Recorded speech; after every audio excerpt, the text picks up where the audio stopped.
Jesus said to love God and to love people. That's what we strive to do at Kingman First Assembly.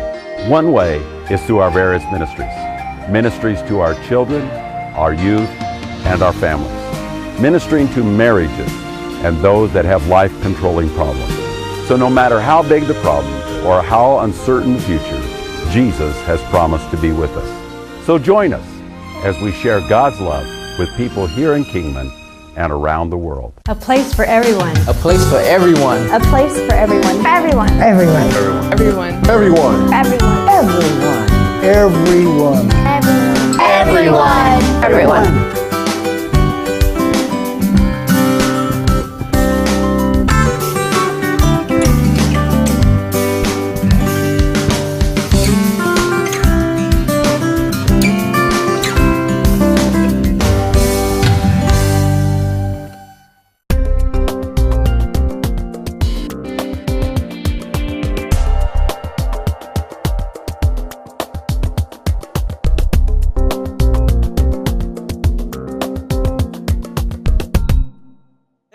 The title of the message is The Rest. And the Lord spoke to me last week when Brother Harris was speaking out of this passage in Exodus, the 33rd chapter. And I'm not going to preach his message, but it really moved upon my heart because of what God has been teaching us as a church, where we're going, talking about the baptism in the Holy Spirit, how much we need the Holy Spirit, how we need to be anchored in the Holy Spirit, and that we are a peculiar people. And in that passage in Exodus 33, the Lord talks to Moses and goes back and forth to him and says, I really want to make you a special people. But, really, I'm not going to go with you. You're going to have to go on your own, because if I go with you, I'm going to destroy you. My wrath will destroy you, because I'm a holy God. And if I go with you, we're going to run into conflict, and my wrath may just launch out and destroy you. Much like when they were carrying the Ark of the Covenant, David got afraid of the Lord because Uriah, Uzzah, where the Ark of the Covenant was standing at his dad's house, the oxen stumbled as they were taking it up to Jerusalem, and he reached out and touched the ark to steady the ark, and God struck him dead. Whatever was the presence of God was so mighty there that a human being could not touch that ark and live, supposedly. And David was afraid, and then they left the ark at Obed-Edom's house until they came back to get it later. So God was trying to say to Moses, I want a people that are special to me. And now God has brought us in, and as I was teaching out of the book of Acts, has called us a peculiar people. Just as he wanted in the Old Testament a peculiar people, he, in the book of Acts, in the book of Hebrews, he is telling us that he also wants us to be a peculiar people. We're not supposed to be the same as the world. We're supposed to be different. And God has made us different by his power, by his Holy Spirit, by the Holy Spirit dwelling inside of us. But I want to talk today about our walk with the Lord, because so many times we try to please God. I remember so hard trying to please God all the time. And in my flesh, I couldn't do it. And I really appreciated that song, Brother John, because, we've got to throw up the white flag and surrender and say, God, I surrender all. My weapons that I'm using to try to live a victorious Christian life just aren't working. That which I want to do, I find I don't do. Paul's battled with the flesh. He says, God, remember where he says, I want to serve you. I want to do everything for you. And then the minute I want to do it, I fall on my face. And then I think you're displeased with me and you hate me and you're just mad at me. And God's not mad at us, first of all. The devil, who is the accuser of the brethren, one of these days is going to be cast down. The Bible says, he's going to be cast down, and then death is going to be destroyed, the last enemy. See, the accuser of the brethren tries to bring up all the garbage on you, all the trash on you and everything else. I want to tell you right now, it was all dumped on the cross. All of our garbage was dumped on the cross. All of our trash was dumped on the cross. All of our sins was dumped on the cross. And the one who took all that garbage, the great garbage collector of the world, was Jesus. He took all of our garbage, all of our trash, and took it himself. And he took it to the dump with him. In the Bible, right outside Jerusalem, they have what they call the Kidron Valley. And in the Kidron Valley, there is a place called Gehenna. And Gehenna in the Kidron Valley is the dumping ground where they would take the garbage out there. And the Old Testament uses some of those terminology because the fires never burned out. If you've ever been in an old community, in a smaller community, and you go out to the city dump, it seemed like it was always smoking. It was always burning because people would go out there and dump their trash and the garbage, and it was always smoking. And that's the way Jesus has taken all of our garbage and has taken it upon himself. But what has he given us in exchange for that? He has given us in exchange for that a life of victory, a life of overcoming power, a life of freedom, a life of rest. And so many of us are falling short of entering into God's rest. And that's what I want to talk about this morning, is really entering into God's rest and really letting God take our garbage and take in exchange what he has given to us, because Jesus has taken the garbage. So in Exodus, take time sometime to read that passage very carefully, because there's a conversation that goes on. But God says this. He says, I'm going to send my presence with you. And Moses said, if you don't send your presence with us, we're not leaving this place. And so God says, I'm going to send my presence with you. My presence will go with you. And then he gives us this promise: I will give you rest. So wherever the presence of God is, there is rest. We've talked a little bit about that rest, but rest means that we are not in a state of turmoil. We as Christians get in such a turmoil because we're trying to work it out ourselves. We're trying to do it in our own power and in our own strength, and so we don't rest. We're all worked up all the time. And God says, why don't you just rest in me? When I finally begin to turn some things over to God and says, okay, God, I can't handle this anymore. I struggled with smoking, and I just couldn't handle it anymore. And I finally said, God, you're going to have to take this. I've tried. My wife has griped at me. I want to do that, but I just can't do it. And finally, God says, listen, I am your rest. I am your rest. The Bible says, casting all your cares upon him. And so it began to happen that pretty soon the urge departed from me. The struggle of the flesh departed from me. Now, was it a magical cure? No, it's that I began to depend upon God, and God brought me into that rest. And so Moses says, I want your presence to go with us because we want to enter into that rest. Now, in the new covenant, we as believers have a promise from God. Jesus gave us this promise. It is found in the Old Testament, this promise. The Old Covenant, or the Spirit or the presence of God, would come upon people at certain times, and when he would, they would win the battle. They would become victorious. They would have the provision. The rains would come. The crops would grow. They were in God's rest, but it would only come when the Spirit of God would come upon them.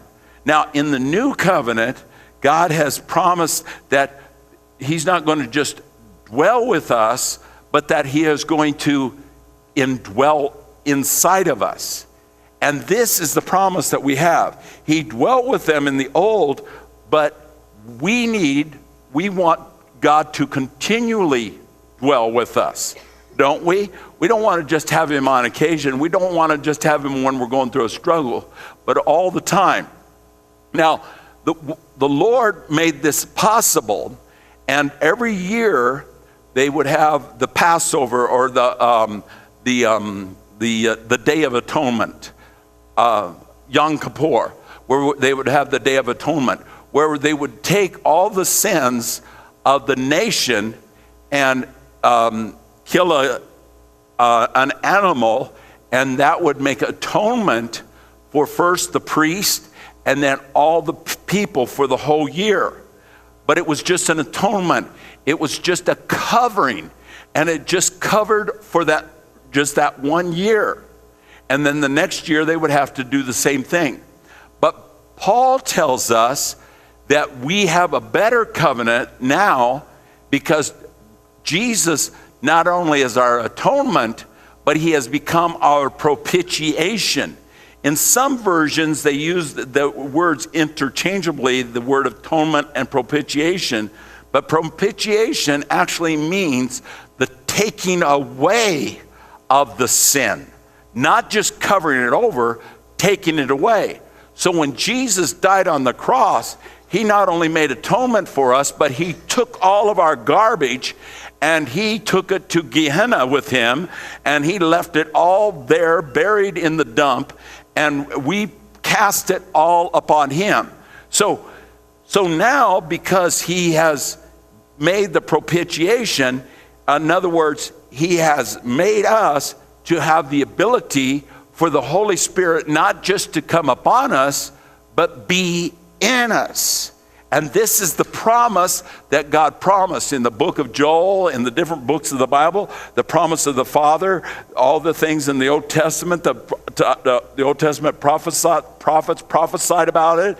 Jesus said it would happen, but he couldn't dwell in these sin-ridden carcasses. He had to go to a place that was cleansed. And the only way that could be cleansed, the cleansing of the heart, was for Jesus to take our sins away, not just cover them over, but to take them away. So, number one, I want us to understand that God wants us to have his presence that we might have his rest. In other words, God wants to be present, wants us to have his presence. What is his presence? It's him. It's him. And wherever God is, there's rest. If I'm right with God, as he has made me righteousness, his righteousness in Christ Jesus, then I have his presence. And so God right now is present with you. if you're a believer, if you have asked Jesus to come into your heart, Jesus has put his Holy Spirit inside of you. So if you've asked Jesus into your heart, the Holy Spirit is there. If you've asked him to come into your heart, he is there. And then the Holy Spirit begins to do the work in you. And that is a process. We call it, the first thing, we call it justification. He justifies us, makes us right in the sight of God. And then he sanctifies us. He begins cleaning out that garbage in us. I mean, I still have some garbage. You can ask my wife. I still have problems that are, God is still working on. I've been a Christian for over 50 years, and God is still working on me. I became a believer when I was 11 years old, and now it's 50 years later, and God is still working on me. Is God still working on you? Well, that's called sanctification. But one of these days, when I shed this carnal body, it is going to be glorified. It will be like Jesus's body. And that's what we call glorification. And after that point, I will never struggle with sin again. I will never have a problem with this carnal flesh again. I am waiting for that day. Amen. Praise God. I wish it happened right now. Praise the Lord. But God is patient. God is waiting because there's some people that have not received him yet. And he does not want to leave anybody behind. Now, the scriptures that we look at, and I want you to see, is found first in John 7. He says, he that believeth on me, as the scripture has said, out of his belly shall flow rivers of living water. Notice it says, out of his belly shall flow rivers of living water. Now you may have a new King James, and it says out of his heart.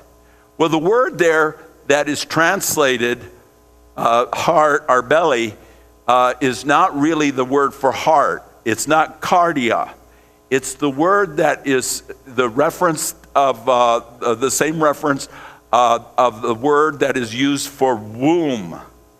Out of his womb, because this is where, we would refer to a woman that was carrying a child. She would have her womb here. Now, men, you don't have a womb, okay? This is a science class right now. How many of you men know you don't have a womb? Okay? So the same word that is translated here is translated over in Luke as womb. Remember when Mary went to visit Elizabeth, her aunt, the baby, John the Baptist, leapt within her womb or within her belly. So it's the same word. Now, why is that so important? Because the heart and the belly are two different things. The heart is, Jeremiah tells us the heart is desperately deceitful and terribly wicked. And that has to do more with our mind, with our soulish person, than with our innermost being. And sometimes we get those two confused. Now, when we're born again, God has come in and dwelt inside of us. But where does he dwell? He dwells in the temple of our being, in the very holy of holies, which is our belly. And Jesus said, out of your belly shall flow rivers of living water. Now, if I was talking to a woman and it says, well, out of your belly is going to flow water, it wouldn't be very difficult for her to make the connection that when she has a baby, she has, before the baby is born, a burst of water. But for men, we don't have a burst of water, so there must be a different place that the water comes out of the belly. Well, if it's talking about our innermost being, where does the water, that if you drank a lot of water, where would it come out of? It would, if you vomited, so to speak, it would come out of your mouth. And that's the connection that I want you to see. And this is what the scripture is saying. It's when it says, out of your belly shall flow living waters, it's saying out of your belly is going to come this water, and it's going to come out of your mouth. Now, it goes through your mind, but it comes out of your mouth. And we're going to see the connection here in a moment. Now, he spake this in verse 39 of the Holy Spirit, which they that believe on him should receive. In other words, they should receive the Holy Spirit. For the Holy Spirit was not yet given because Jesus had not yet been glorified. Jesus had not become the propitiation. Jesus had not taken all the sins of the world. So there were no places for God to dwell. There wasn't a place for him to dwell in. Now, how do I know that he's talking about us? Well, in John 14, it says, and I will pray the Father, and he's going to send you another helper. Now, a helper is somebody that comes along and does what? Helps. You guys are a very smart audience. My wife the other day, I needed 3 hands. Well, I don't have 3 hands. I only have 2. And I needed to hold this piece in place, so she came along and helped me. I called for her, but she was out there watching TV soap operas, or Dr. Phil or Oprah or somebody like that. I don't know but I yelled, Debbie, Debbie, and finally she came out and she helped me. No, she doesn't do that. She's a good wife. And anyway, she came out and helped me, and I'm glad she did, because I needed a helper, and it lined it up so I could do what I needed to do. So the Holy Spirit, many times we don't use him as our helper. He's our helper. He's our advocate.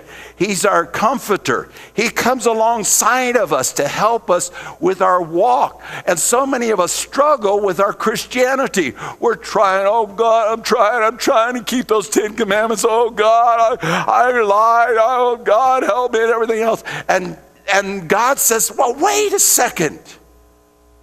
I sent you a helper. I send you somebody to help you. You don't have to walk this by yourself. I'm going to give you a helper. Now, when we have a helper, it makes the whole job a lot easier, doesn't it? And so, if it's a good helper. And so he said, I'm going to send you the helper, and that he may abide with you forever. The Spirit of truth, whom the world cannot receive because it neither sees him nor knows him. But you know him. Now listen, for he dwells with you. Now, in other words, right now he's around you. He's dwelling with you. He just like in the Old Testament, and will be in you. Now this is after Jesus has paid the price. So in the Old Testament, there he was, guiding the stone to knock down Goliath. There he was, pushing down the walls at Jericho. There he was, beating this army and defeating this army. He was their helper. He was there to help them in rest. And many times they didn't have to do anything but lift up their hands and praise up the Lord. What did the Word of God say to us this morning? Lift up your hands, O ye people, and let the King of glory come through the gates of God. I paraphrase that a little bit, but that's what God is saying. If we lift up our hands and begin to praise him, he's going to come in. But he would just dwell with them. But now he says, and be in them. Because Jesus is making the way. So God has given us the Holy Spirit so that we might enter into a rest that no others have ever experienced prior to Jesus. Moses has not experienced what you have experienced. He wanted it. He said, show me your face, God. I desire, show me your presence. And God says to us, he's in you right now. Man, somebody ought to shout hallelujah. Because we have something that Jeremiah did not have. We have something Isaiah never experienced. We have something Ezekiel looked and saw. We have something that Joshua never had an inkling of. We have the Holy Spirit, the Holy God dwelling inside of us. The only time in the Old Covenant that they would enter into rest was when the presence of God was with them. Remember, they were going to go into the promised land. The spies went up there. 12 came back. 2 said, let's go. 10 said, no, we can't do it. The next morning they came to Moses and said, Moses, we've changed our mind. We can do it. And he says, God's not going to go with you. You're on your own. And what happened? They got defeated because God did not go with them. Okay? So it's only when God would go with them that they were victorious. When they had the Ark of the Covenant, they were victorious. When they had the temple, they had victory. But when they forsook God, God forsook them. Okay? He left them on their own. You don't want me? Go on your own. You do your own battle. But like that song said today, we lift up our white flags and we said, Lord, I can't do it alone. I need the help, or I need your help right now. But in the new covenant, we have been made partakers with Jesus to enter into a rest of not just an occasional rest, but 24/7. That means 24 hours and 7 days out of the week, God is with us. So when we're up against the struggle, when we're up against the battle, I don't have to battle it. I don't have to sit there and fight against the alcohol. I don't have to sit and fight against the meth. I don't have to sit and fight against my spouse. I don't have to sit and fight against this thing that troubles me. Because God has let me enter it into his rest. All I have to do is let the Holy Spirit begin to do the work, and I will have the victory. Are you listening with me this morning? Because all of you have the Holy Spirit. If you've received Jesus Christ as your personal Lord and Savior, if you've asked Jesus to come into your heart, he is there. Now, some of us are not walking in that victory. So Jesus, number 2, has provided the way to receive God's presence so that we can enter into God's continual rest. So Jesus has made the provision for us. Without Jesus, we would have never been able to enter into that continual rest. Now, what happens? Why aren't we operating in it? Now, Paul gives us a demonstration and about us human beings. And he calls us something. He calls our bodies something. He is writing to the Corinthian church. Does anybody know what he calls these bodies? He calls them temples. Good. He calls them temples. Now, why would Paul, who is writing to the Corinthians before the destruction of Jerusalem, call these bodies temples? Was Paul wrong? No, Paul had an understanding of what Jesus had done for us, of which we are just barely able to grasp. And that is, he says, do you not know that you are the temple of God and that the Spirit of God dwells in you? Can't think about that. The Almighty God, the God who created this universe with a spoken word, said, let there be light, and there was light, dwells inside of you. You just sit there. I'm just as guilty as you are. Because see, I cannot, my human mind cannot fathom the Almighty God, Yvonne, the Almighty God is dwelling inside of me. The God who has unlimited power, who's omnipotent, omniscient, omnipresent,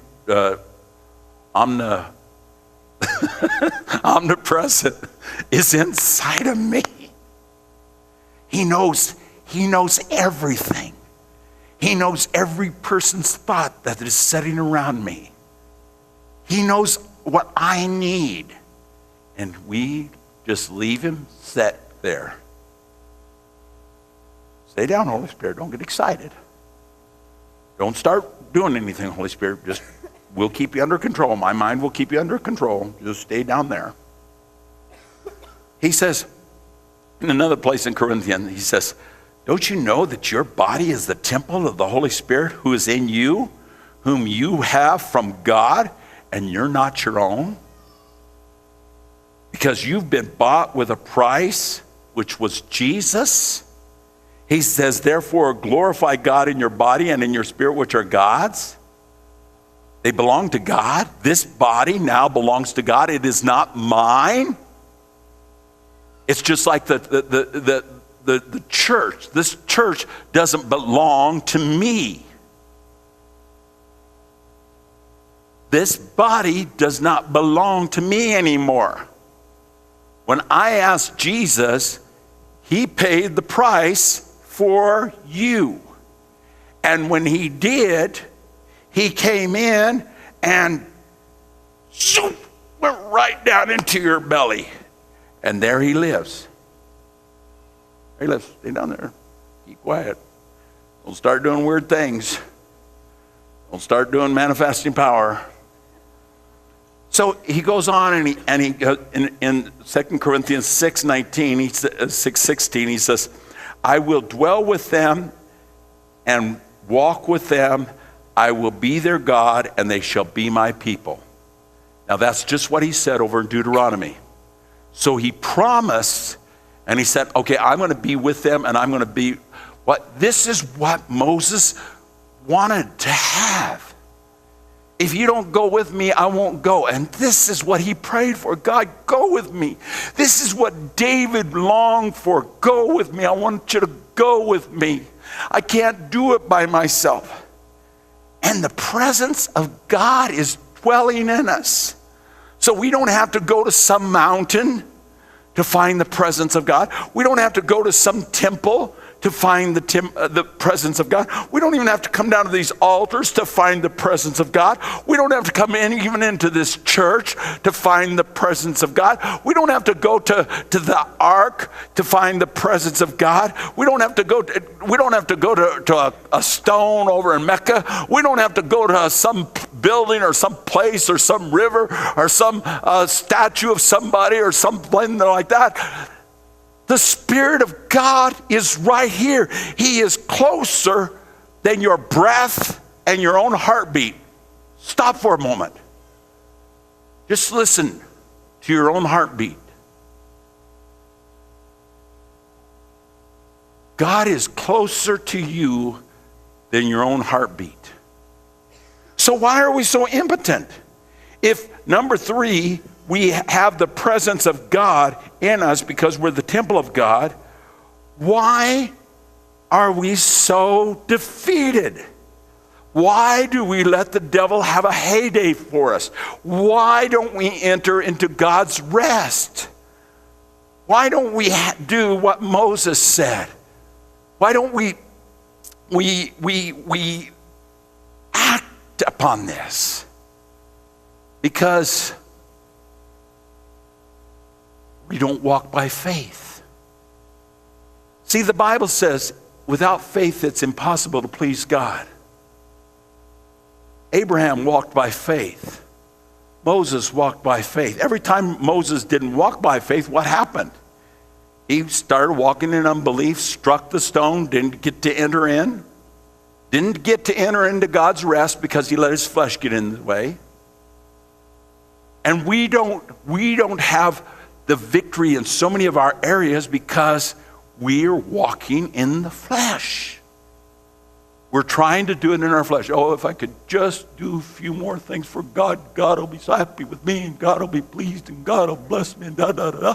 Tithe a little more, da-da-da.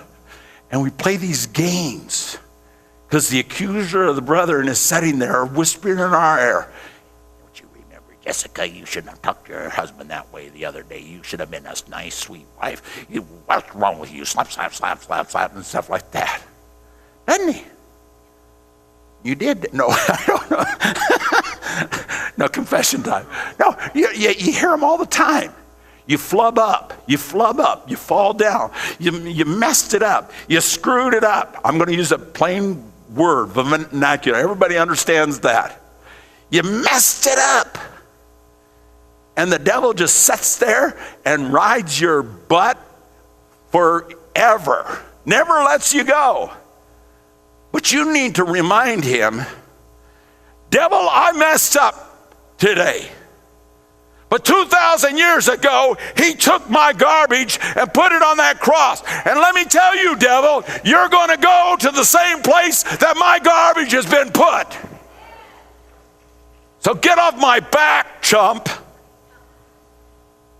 Get off my back. I let my flesh get ahead of me. But I'm going to back up. And I'm going to start listening to the Holy Spirit again. I'm going to start walking to him. I want to enter into that rest which he promised. And this is what he said. In Romans 10, it says, but what does the word say?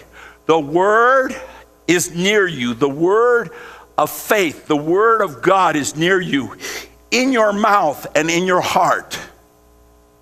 Now, why does it say in your mouth and in your heart? Because the word of God, you can learn the word of God in your head, but it has to be acted upon by the belly, by the spirit. It has got to be activated. The word of God has to be activated, or it's just a dead letter. The letter killeth, but the spirit brings life. So the Spirit of God begins to activate that, brings it to your mind, and then you've got to open that gate, that spillway over the dam that's holding back all the water. It's been many years since we've seen the spillways open down at Hoover Dam. But I saw the spillways open up at Page when they were building the Page Dam up there. And when that water was coming through, I mean, nothing could stop it. It was so powerful. And that's what our mouth is. It's the spillway of the Holy Spirit. And where it's coming from is springs of living water. Living water. It's got to be living water. In the mikvah, it's got to be living water. But we're trying to do it with stagnant water. But the mikvah, the spring of living water, makes the mikvah pure for God. Then when I begin to speak it out. Now, so he says here, to enter into that rest, let me back up. Somebody may say, well, that's New Testament. But Paul says, what does it say? He's giving a reference to Deuteronomy, and it's right in the same general area that we're at in Deuteronomy 30. But the word is very near you, in your mouth and in your heart, that you may do it. So it's there.